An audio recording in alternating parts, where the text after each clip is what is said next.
Welcome, Marlon. And I think there is no introduction needed, but we're really pleased to have Marlon with us today. He and I talked and been back and forth on a couple things, and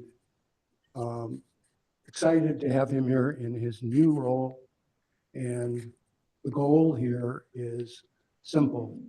What common interests do the Chamber and DSCA share with our community? So take it away. Oh, thank you. Well, again, I'm no stranger to the Downtown Sarasota Condo Member Association.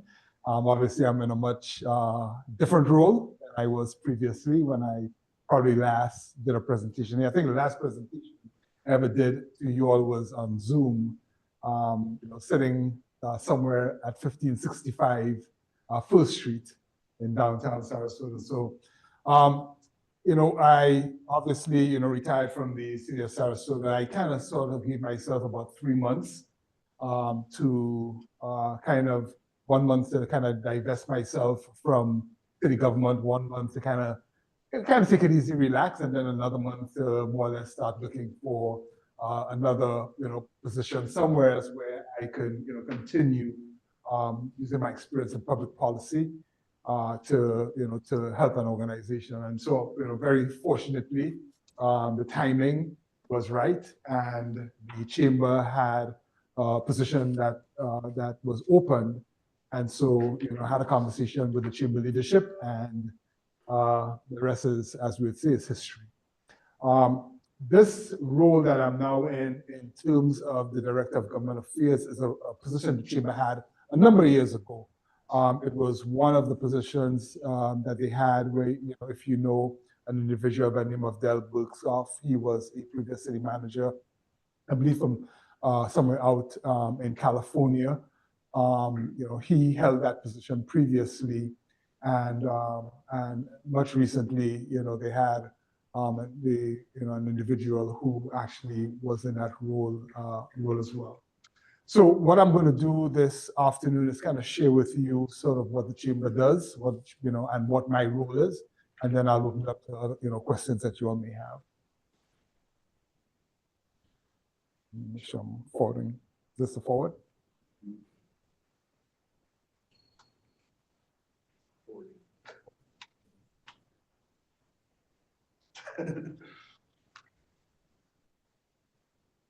You can drive for me. Yeah, I'm trying.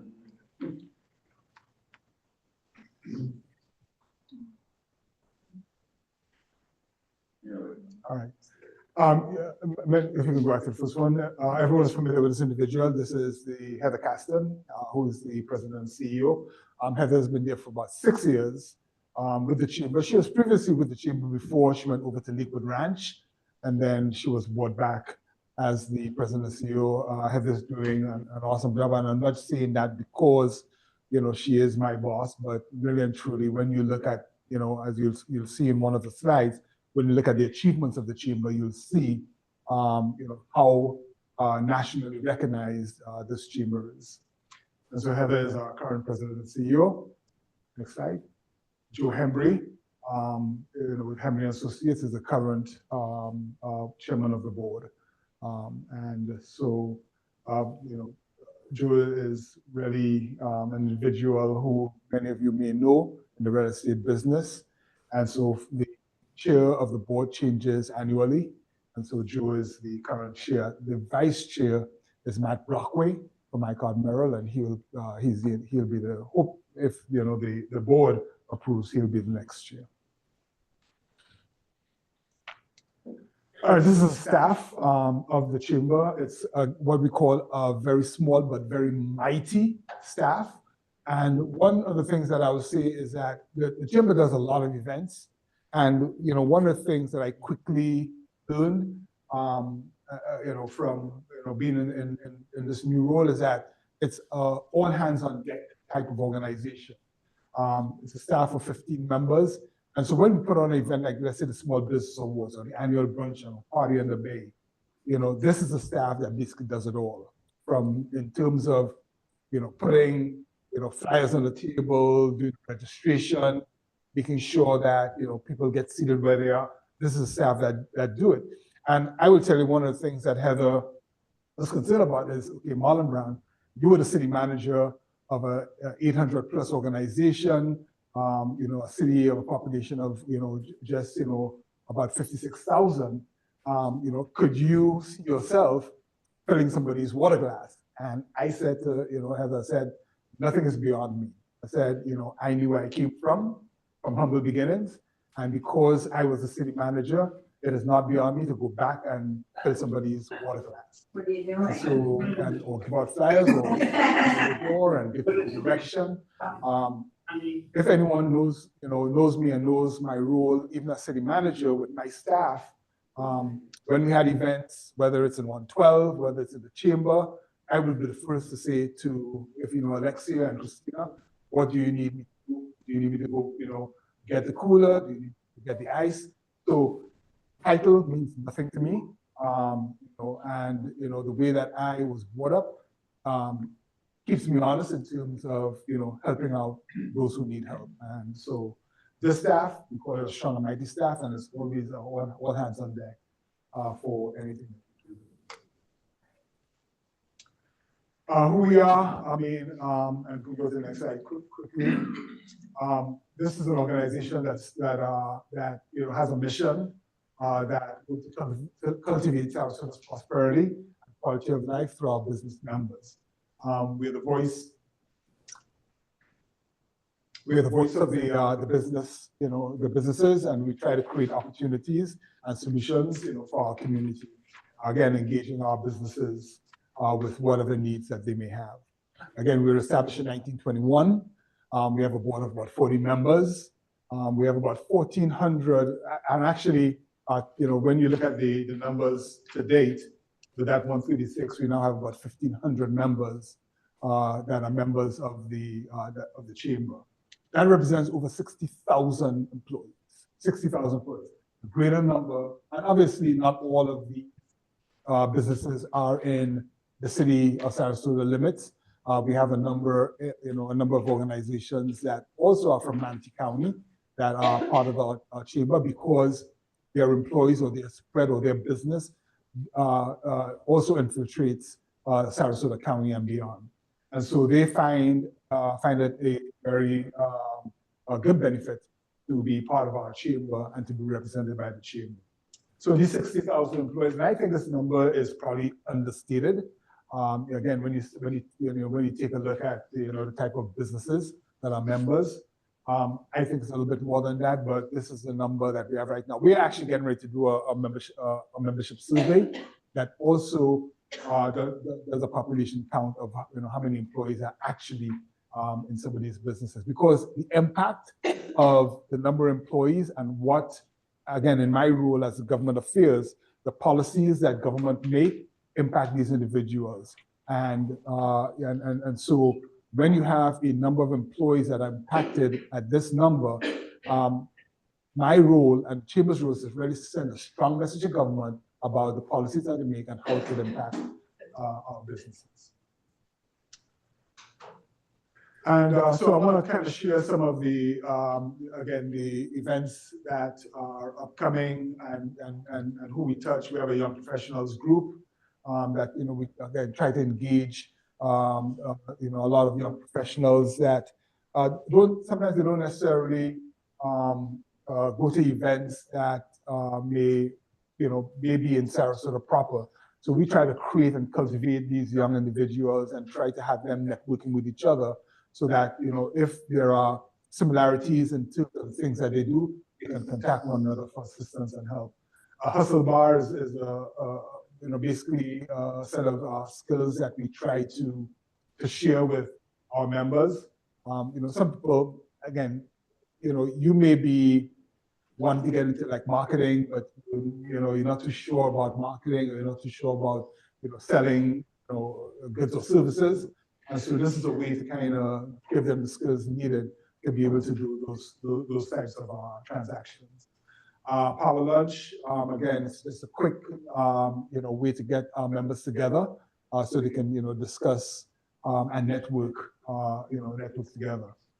YPG at the ballpark, again, getting our young professionals together. Women at Work, we want to make sure that, our members who have, women, especially women in leadership roles or aspiring to be in leadership roles, be able to recognize those individuals and have them networking together so that they have, so if they have commonalities, they can share those with each other. We have things like our classic golf and our Sarasota Business Awards, again, recognizing businesses for the work that they do in our community and making sure that they're recognized for that work that they do. And so these are some of the dates. And again, David, you can share this slide with others, and you can go on our website and see some of the events that we have. Again, some of our major signature events. Again, I don't know how many of you attended our kickoff brunch, our New Year's kickoff brunch. That is when a certain individual who was the previous city manager was first announced and first introduced to the membership. And so that happens in January of every year, where we have a kickoff brunch party in the Bay. That was last week. I can tell you that after that event, I was so sore in terms of just helping a lot of these businesses set up their vendor booths, helping them to break down, dirty, sweaty, but it was fun. It was really fun. It felt like I was contributing to what was happening, and really having a really good time in terms of the work that I was doing to help some of these vendors. And again, it was a very good network as well. Women at Work, as I mentioned to that, that's again another chamber event to really engage women with each other and to recognize the women for the work that they do. Classic Golf, Grand Expo. Again, the Grand Expo is getting our vendors. We usually have this at Lough Arena. We bring a lot of vendors in. And so people, and this is open to the community. They can come and see what these businesses offer to the community. And that way, the connection that, let's say if I want my roof repaired, or I want my gutters repaired, or I want my driveway paved, this is an opportunity for them to be able to, to market themselves to the community. Our business awards, I mentioned about that, sport and plays, our annual meeting, and then Sarasota Chamber Martinis, and so that's a more holiday event for our members. And a lot of these are open to members and non-members. There are different registration fees if you're a non-member, but a lot of these events are open to the general public. Accolades. Again, recently, the big recognition for our chamber was the Florida Chamber of the Year. Very prestigious award. When I just recently came back from Tallahassee on our legislative, what's called our legislative flying or legislative days, the Florida Chamber and even other chambers from other cities were there. And we were able to, basically be recognized for being the Chamber of the Year. And that's kudos, and that's a testament to the work of what our local chamber does. Right here in Sarasota, our chamber being nationally and state, recognition for Chamber of the Year. Again, in previous years, we got a platinum award for Best Local Chamber. We were finalists for National Chamber of the Year. And then, our communication, making sure that our website has, pertinent information for our members and even for the public. Again, that, tells you a lot about our small little communication scheme in terms of, the work that they do. All right, the next one, you've seen this before. This is, from the city of Sarasota. Again, when, whether it's the county or the city or the region is recognized, that's a testament to everything that not only you all do, but what our businesses do, what our residents do, in terms of the quality of life that we have here. And so when you get all these recognitions, it tells you a lot about the community that that we live in. And I would be the first to be on top of a mountaintop singing kudos for the kind of community that we have. And you too should be doing that. I know a lot of people see this and they sort of kind of wince, because once you get this national recognition, guess what? People start coming. People start, wanting to live here. People, they want to open a business here. So what? So what? Communities are going to grow. Population is going to, the population is going to continue to increase. I mean, we're not 1776 anymore. We're now, 2025. And so you can't come, whether you open a business here or whether you come to live here, and lock the door behind you and say, you know what, no one else should come in here. It's going to continue to grow, but it's how we grow, and hopefully we do it in a manner that everyone appreciates. Again, one of the, I talk about networking, but one of, networking is really connecting individuals with each other, connecting, and providing opportunities to do that. Yes, we may do it over food and drink, but at the end of the day, people make connections, and people have, sort of an individual who they can associate with, that they can call on to, to solve issues or to, just, get advice. Promote, again, we always want to promote our businesses. We want to make sure that our businesses are front and center in terms of what they do, how they do it, and why they do it. And we want to really push that and make sure people are aware, as to, who our businesses are and what they do for our community. And so we do ribbon cuttings, and we basically splash it all over our website. When we give grants or awards to some of these businesses, we splash it all over, our website. Or even if we get, some type of award from, some businesses for, for some type of charity work or for helping our sort of workforce development, we want to make sure that, those businesses are recognized for what they do. And so we get a lot of support. We have a lot of, major organizations in Sarasota, in the greater Sarasota area. And so we do get support from these organizations, whether it's the Orioles, whether it's from the city of Sarasota, Sarasota County, even the state of Florida. The Coalition of Business Associations, that's an organization made up of all the business associations in Sarasota. So things like the Gulf Coast Builders Exchange, the Florida Restaurant and Lodging Association, those types of organizations, just the heads of those organizations meet to talk about policy and government issues that may impact their members. We support the Bay Career Edge Collaborative. That's making sure that workforce development and the types of skills that this community need, making sure that we have the talent and that they're getting the education and the training they need to support those types of businesses. Some key programs, again, I mentioned Career Edge, and again, the sites will be shared. This is, sort of the program that Career Edge provides. Again, making sure that things like HVAC, automotive, manufacturing, healthcare, areas that struggle to find individuals skillful to provide these services.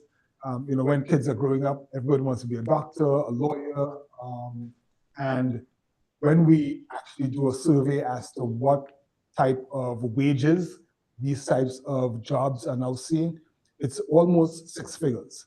It's almost six figures. And so we say like in an average of over 3 years, somebody who enters one of these programs, they could be making six figures after 3 years. And so we try to create opportunities and align individuals who may not necessarily want to follow that path of getting a 4-year degree or a 6-year or postgraduate degree, to give them opportunities to be able to learn some new trades.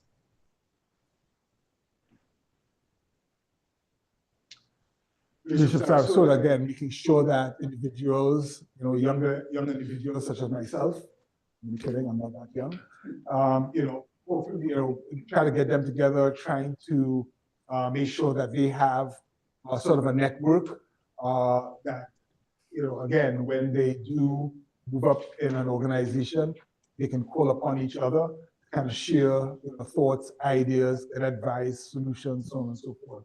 So we have a program called Leadership Sarasota that individuals register for, and they go through an intense number of weeks of just kind of learning more about Sarasota County and what Sarasota County does, what it has to offer, and then they graduate from this program. And then we have an alumni part of this where we get them on a regular basis back together so they don't lose track of each other and they continue to network with each other. We do provide internships and small business grants. We have a program called Opportunities for All. And again, this is engaging our minorities in these businesses to be able to also advance, whether these programs offer internships for minorities, for younger adults. The Opportunities for All make sure that everyone has the ability to get into some type of skill or some type of area that they would like to follow. Again, young professionals group. Again, making sure that young professionals know what Sarasota and Greater Sarasota area has to offer. Making sure that they have a network that they can again network with each other and consult with each other.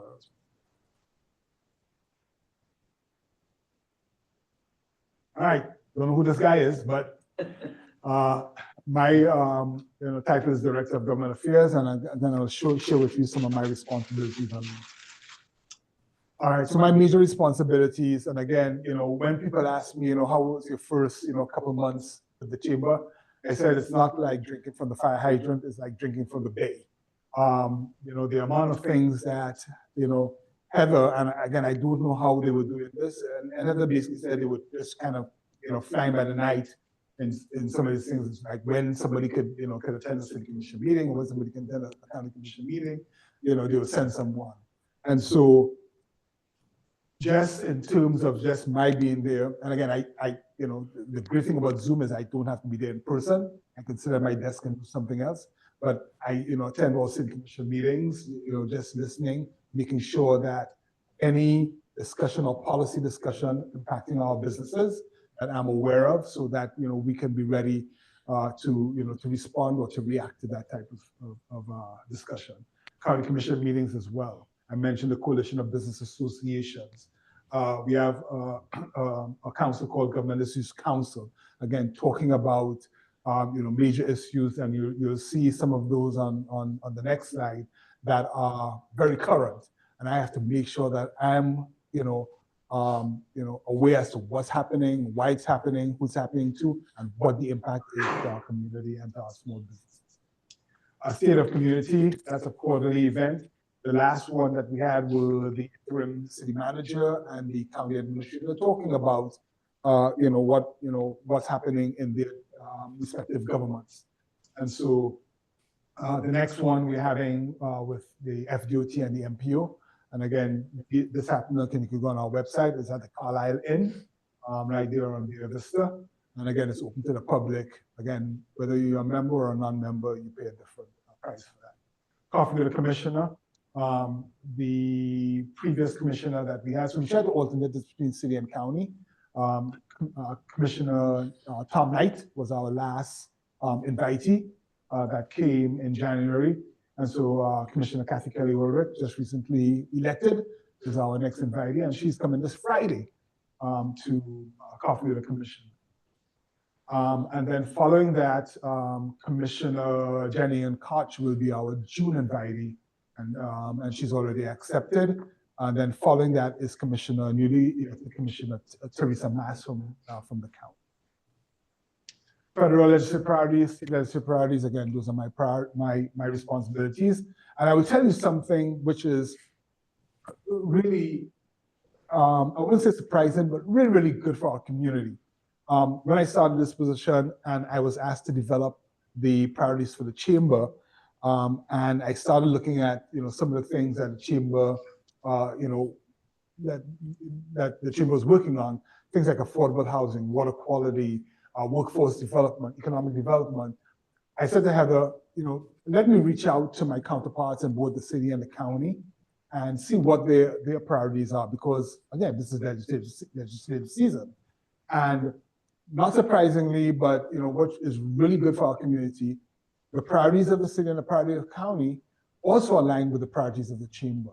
And what a voice that would be to our legislators, that whether we go up there individually as a chamber or individually as a county or the city, they're hearing the same priorities. We're all singing from the same songbook in terms of the priorities for our region. That resonates strongly with our legislators, and that is what they like to hear in terms of okay, they all seem to have the same priorities. We'll see if we can fund this.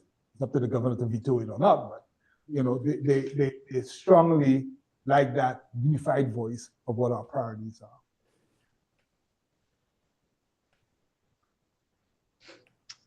All right, so I talked about some of the things that I'm working on currently that are on my table of affordable housing. I mean, one of the things that I caution this community about in terms of affordable housing, we react to crises and we always throw up our flag saying, okay, we need to solve this problem now because it's a problem. And then when things start to get okay, we sort of lose a little bit of interest. And then the next crisis comes back, we're back, why did we do something, 10 years ago? Why did we do something? So I see that a lot with affordable housing. I came here in 2009, just after, the big, issue with housing and houses being built, by the thousands, and then, half of them sitting empty, and, people, paying astronomical prices, and this was in 2006, 2006, 2007. Then in 2020 with COVID, all of the states that were shut down and Florida was open, everybody was moving here. They were outbidding, even locals for housing. And then those individuals who sold their house went into the rental market, and they were then outpricing the people that were renting, and the people who were renting started moving. So it was a crisis. Everybody was talking about affordable housing. We're losing all of these individuals who were living here, working here, and now they're commuting, 40 and 30 miles away. And so we need to do something. And now the housing market is cooling again. I hope we don't lose focus on the need for affordable housing, and that we keep it, as a top priority, because we never know when the next crisis will happen. And so affordable housing is one of our major priorities. The downtown master plan, I know we'll probably talk a little bit about that a little bit later, but again, it is very, very important to our small businesses and to the chamber that out of this effort comes a really good product that this entire community, not only our residents, not only our businesses, but our visitors as well, can be proud of. And I know a number of, or one of you, sit on the downtown master plan too. So y'all gotta be quiet. Y'all can't say anything. Sunshine, sunshine. I can say what I want now. I'm not a public official. But downtown, this downtown master plan is critical. If I have to, stress it to this community, we've got to get it right. And as I said last night, slow is fast. This is a marathon, it's not a sprint. And so if I have to stress anything to this entire community, it's be engaged, get engaged, and be always engaged, because this is our future. We don't want to look back 10 years from now, 20 years from now and say, who did this? Andres Duani. He didn't do this. Look at these buildings. Oh, they're all the same height. They're all the same color. Get involved. Let your voices be heard. Okay? And I think if we do this right, I know there'll be detractors. I know there'll be individuals who will never be pleased as to no matter what government does. But at least the majority of our individuals that live, work, and play here will be proud of this downtown master plan. Jail expansion, huge discussion about jail expansion that's going on right now, and you all have got to be engaged. The county is talking about a $700 million bond for this year. That is your taxpayer dollars having to pay for this jail expansion. $700 million, they say, oh, okay, it's like $94 a year on your taxes. But you're paying property taxes, you're paying all sorts of fees on your property taxes. Some of you are paying city and county fees. Be engaged, listen to what's happening. Don't let numbers fool you in terms of saying, okay, it's only this amount, it's only this amount. Cumulatively, look at your entire bill, look at the impact of this. The jail expansion right now is slated for downtown. There's a lot of innuendos as to what this is. They talk about it's judicial complex expansion. So, it could be masked in different terminologies. At the end of the day, it could lead to more jail beds. Now, the interesting thing, there's a lot of debate as to whether there should be jail expansion downtown or the entire jail should be placed somewhere else. It's a county commission decision. They are by statute responsible for jails. They just contract with the sheriff to run the jail. The sheriff could at any moment say, you know what, I've had enough and give it back to the county. The county is responsible for the jail. If you have any takeaway from today, the county is responsible for the jail. They're the ones that are going to have to issue the bond. They're the ones that are going to have to carry the message about jail expansion. And so discussions, I mean, some of you who may have been here back in 2002, 2004, even I heard back in the 80s, there's always been a discussion of jail relocation from the downtown. Prime property downtown, better for economic development, high property value, should the jail be out in the boonies somewhere? It's a hot potato that no county commission wants to take up because people come out of the woodwork and say, not in my backyard, not in my backyard. Even though it could be 20 miles away from the nearest house, not in my backyard. So it'll be an interesting discussion when this, heats up. But right now, the price tag, $700 million. What is your view on that? On the jail? Yeah. The chamber hasn't taken a position. Okay. At this time because it's still early and the debate is going on. Now, I will tell you, the city, if you look between the judicial complex and the Sarasota Police Department, there's an open pad that was set aside for judicial expansion in terms of more courts and more administrative offices for the courts. And so it was never meant for a jail. And so when I was a city manager, I fought tooth and nail that, because this conversation never dies. Tooth and nail that land would never be used for jail, for beds. And so they've backed off. Again, I'm not the city manager anymore, but if they're talking about judicial expansion in terms of courts and offices, that pad is available. But anything else, it'll be up to community to discuss. Jurisdiction responsibility. The county is talking about getting solar back to the city. Water knows no boundaries. Okay? Water, I know. Water knows no boundaries. And for years, we've had, again, I live in the city, we have had flooding in the city. And when we've spoken to the county about mitigation or facilities to help with the flooding, they said, city, we assess stormwater fees to everyone, but we don't assess fees for capital improvements. What will have to happen is that entire basin will have to be assessed.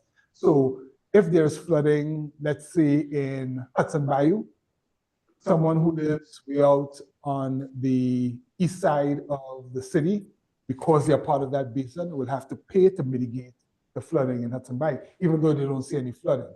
And so the county used to say, city, you can go out and you can message that. We are not, we'll collect the money. We'll do the project, but you're the ones who will have to go and tell somebody who lives out in the east part of the city that they'll have to pay for mitigation where there's flooding. And Isn't it the county commissioner's decisions to allow the development outside the city that causes things like the different creeks and stuff to back up? I know that's very much what we agree. Correct. But remember, our infrastructure is so old, and the cost to replace that infrastructure is going to be, astronomical. And that's why the county is saying, you know what, city, here you go. You can raise the fees to get the mitigation. Because again, when it starts off in the county, it's not, I mean, the county has its own problems, as you probably saw from the last storms, but the amount of water that's coming from the county into whether it's Philippi Creek, Hudson Bayou, the Bayou, when it comes from the county, it's not coming, it's not coming in mass, So when it gets here, with all of the runoff, all of the impervious, it creates issues. And then you have sea level rise and climate change and all those things that are causing the water not to drain the way it used to drain in the past. We're starting to get into a time issue. Okay. I'm almost there. This is really good. We want to leave, some Thank time. you. So quickly, city manager selection process. I was recently told that I would be part of the city manager selection process to help choose my successor. Well, we'll see how that goes. Downtown master plan update, that's twice, and then city commission priorities. I'm, keeping my, my finger on the pulse of that. They had one meeting recently on that. Some major items that I'll be working on. Crossing a Siesta Key, that's a new name for the old Siesta Key Mall. Working on, Benderson is working on sort of the renovation of that entire site. SCAT relocation study, there's always been discussions of moving the SCAT station from where it is in downtown. Again, prime downtown property that could be used for major, for some major economic use. Sarasota Square Mall renovation that has started. But that's out in the county. Childcare tax credit, that's a tax credit that was recently passed in the legislature last year, but there's some issues regarding how it's being applied and how it's being used. So we'll be working a little bit on that to give employees the ability to use some tax credits for daycare, so on and so forth. And then we have something called a benchmarking trip. That is something that we do every year. We just started it back last year where we visit a similar type city or a city that is doing really great things that we want to learn, not necessarily come back and apply, but just want to learn how they do certain things. And so we make one trip locally, somewhere regionally in the state of Florida, and then we do a national trip. And we normally invite public officials, elected officials, either the mayor or the board chair to attend. We don't ask 2 or more commissioners from the same body to attend because of sunshine. And let me see what's else. And so again, we're here to help, and we're like the government, but different type of government. And so I thank you for having me. Okay. Thank you. Couple questions. Sure. Let me kick it off, and I suggested some of it. The Performing Arts Center. Mhm. You mentioned in your remarks that the city and the county goals, priorities align. The Performing Arts Center is a matter coming on the 17th for the implementation agreement. We're at, gun to our head on what to do strategically and tactically, and the importance to businesses and the economy. What is the chamber's position now, or potentially going to be before the 17th? So very good question. So we have not taken that up as a board. The board has not really had a discussion or discourse on that. So I can't really speak for the chamber right now on that issue.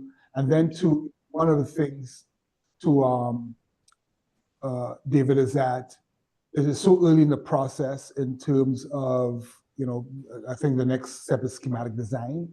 The chamber has already said, look, yes, we support a new performing arts center, but they have not really taken a position to say, okay, let's get our members behind this. They've had presentations from the foundation, they've had presentations from the city, but haven't taken a formal position as yet. Others, questions? I threw around some suggestions earlier.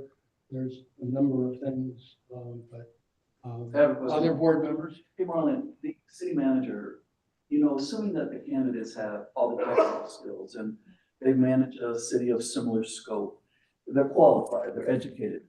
What are the cultural attributes or leadership attributes that you think are going to be critical to be successful? Very, very, very good question.